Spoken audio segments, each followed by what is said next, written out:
लोग अजीबोगरीब मसाइल में पड़े हुए हैं मजहब के हवाले से। पिछले दिनों मैंने एक लिस्ट मुरतब की उन लोगों की जो अपने मजहबी मसाइल पूछते हैं। ज़रा आप अंदाज़ा कीजिए कि लोगों के जहनों में मसाइल किस किस किस्म के फंसे हुए। मैं एक ऐसे दफ्तर में काम करता हूं जहां खवातीन भी काम करती हैं। वहां अक्सर खवातीन का कोई टूटा हुआ बाल किसी कुर्सी या सोफे पर नजर आ जाता है।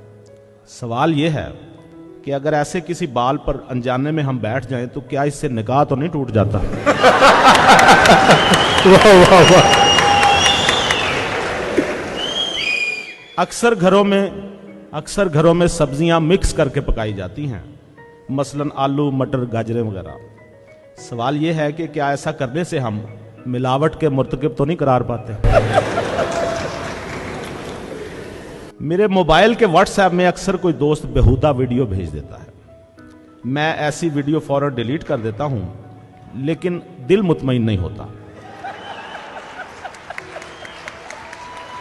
बहुत अच्छे, वाह वाह वाह। बराहे करम फरमाइए कि मोबाइल को पाक कैसे किया जाए।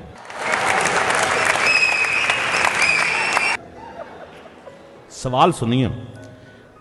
मौलाना, मैं पूछना चाहता हूं क्या मनी प्लांट के पौधे को छूने से गुस्ल वाजिब हो जाता है?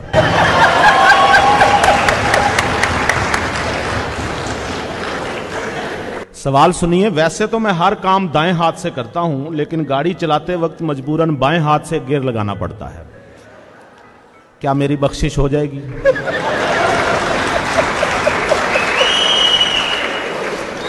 और यह भी बताइए कि उल्टे हाथ से मोबाइल फोन सुनना कैसा है?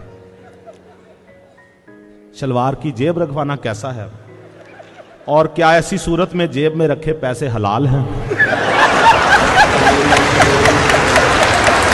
बहुत अच्छे सर, वाह वाह वाह वाह।